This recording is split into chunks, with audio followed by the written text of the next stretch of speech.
Bismillahirrahmanirrahim. Allah Subhanahu wa ta'ala berfirman, sesiapa yang buta di dunia, buta pula di akhirat. Bukan buta mata yang di kepala, tetapi buta mata yang di hati, yang menghalang seseorang daripada melihat cahaya hari akhirat. Firman Allah Subhanahu wa ta'ala, bukan matanya yang buta, tetapi hatinya yang di dalam dada. Hati menjadi buta disebabkan oleh kelalaian yang membuat seseorang lupa kepada Allah dan lupa kepada kewajiban mereka, tujuan mereka, ikrar mereka dengan Allah ketika mereka masih berada di dalam dunia. Sebab utama kelalaian adalah kejahilan terhadap hakikat atau kebenaran undang-undang dan peraturan Tuhan. Apa yang menyebabkan seseorang itu berterusan di dalam kejahilan? Ialah kegelapan yang menyeluruh menutupi seseorang dari luar dan sepenuhnya menguasai batinnya. Sebagian daripada nilai-nilai itu yang mendatangkan kegelapan ialah sifat-sifat angkuh, sombong, megah, dengki, bakhil, dendam, bohong, mengumpat, fitnah, dan lain-lain sifat keji. Sifat-sifat yang keji itulah yang merendahkan ciptaan Tuhan yang sangat baik sehingga jatuh kepada tahap yang paling rendah. Untuk membebaskan seseorang daripada kejahatan itu, dia perlu menyucikan dan menyinarkan cermin hatinya. Penyucian ini dilakukan dengan mendapatkan pengetahuan, dengan beramal menurut pengetahuan itu, dengan usaha dan keberanian,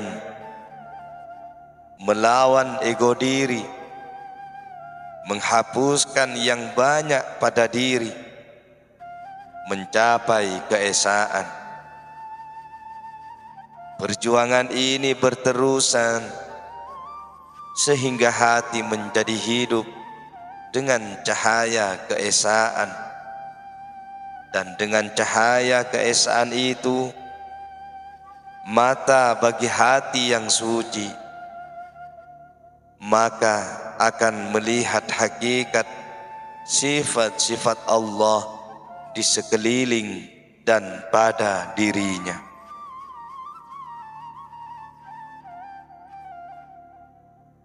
Hanya selepas itu baru kamu ingat akan kediaman kamu yang sebenarnya, yang darinya kamu datang. Kemudian kamu akan ada rasa kerinduan dan keinginan untuk kembali kepada rumah kediaman yang sebenarnya. Dengan pertolongan yang maha mengasihani, roh suci pada diri kamu akan menyatu dengannya. Bila sifat-sifat kegelapan terangkat, cahaya mengambil alih tempatnya, dan orang yang memiliki mata rohani akan melihat Dia mengenali apa yang dia lihat dengan cahaya nama-nama sifat ilahiyah. Kemudian dirinya dibanjiri oleh cahaya dan bertukar menjadi cahaya. Cahaya ini masih lagi hijab menutupi cahaya suci zat. Tetapi masanya akan sampai bila ini juga akan terangkat. Yang tinggal hanya cahaya suci zat itu sendiri. Hati mempunyai dua mata, satu yang sempit dan satu lagi yang luas. Dengan mata yang sempit, seseorang boleh melihat kenyataan, sifat-sifat dan nama-nama Allah. Penglihatan ini berterusan sepanjang perkembangan kerohaniannya. Mata yang luas melihat hanya kepada apa yang dijadikan kelihatan oleh cahaya keesaan dan yang esa. Hanya bila seseorang sampai kepada daerah kehampiran dengan Allah, dia akan melihat di dalam alam penghabisan bagi kenyataan zat Allah yang esa dan mutlak. Bagi mencapai makom-makom ini, ketika masih di dalam dunia, di dalam kehidupan ini, kamu mestilah membersihkan diri kamu daripada sifat-sifat keduniaan yang ego dan keegoan. Jarak yang kamu mengembara di dalam kenaikan kamu ke arah makom-makom tersebut bergantung kepada sejauh mana kamu mengasingkan diri daripada hawa nafsu yang rendah dan ego diri kamu. Pencapaian kamu kepada matlamat yang kamu inginkan bukanlah seperti barang kebendaan sampai ke tempat kebendaan. Ia juga bukan ilmu yang membawa seseorang kepada sesuatu yang menjadi diketahui daripada tidak tahu. Juga bukan pertimbangan yang memperolehi apa yang difikirkan. Bukan juga hayalan yang menyatu dengan apa yang dihayalkan. Matlamat yang kamu ingin capai ialah kesadaran tentang ketiadaan atau kekosongan kamu daripada segala sesuatu kecuali zat Allah. Pencapaian ini adalah perubahan suasana yang terjadi, bukan perubahan pada sesuatu yang nyata. Di sana tiada jarak, tiada dekat atau jauh, tiada kesampaian, tiada ukuran, tiada arah, tiada ruang. Dia maha besar, segala puji untuknya. Dia maha pengampun. Dia menjadi nyata dalam apa yang dia sembunyikan daripada kamu.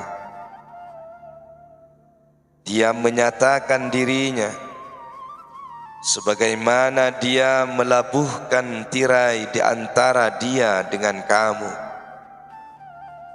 pengenalan tentang dirinya tersembunyi di dalam ketidakupayaan mengenalinya. Jika ada di antara kamu yang sampai kepada cahaya yang diterangkan dalam buku ini, ketika kamu masih lagi berada di dalam dunia, buatlah muhasabah atau hisab terhadap diri kamu. Buku catatan kamu tentang amalan kamu. Hanya di bawah cahaya kamu boleh melihat apa yang kamu sudah buat dan sedang buat. Buat kiraan kamu, seimbangkannya. Kamu akan membaca buku catatan kamu di hadapan Tuhan kamu pada hari pembalasan. Itu adalah muktamad. Kamu tidak ada peluang mengimbanginya di sana. Jika kamu lakukan di sini ketika kamu masih ada masa, kamu akan termasuk ke dalam golongan yang diselamatkan. Jika tidak, azab dan siksa menjadi bagian kamu di akhirat. Hidup ini akan berakhir. Di sana ada azab di dalam kubur, ada hari pembalasan, ada neraka yang menimbang, sehingga kepada dosa yang paling kecil dan kebaikan yang paling kecil. Kemudian ada jembatan yang lebih halus daripada rambut dan lebih tajam daripada mata pedang. Penghujungnya ialah taman. Sementara di bawahnya ialah neraka yang penuh dengan kecelakaan, penderitaan. Semuanya adalah berkekalan apabila kehidupan yang singkat ini berakhir.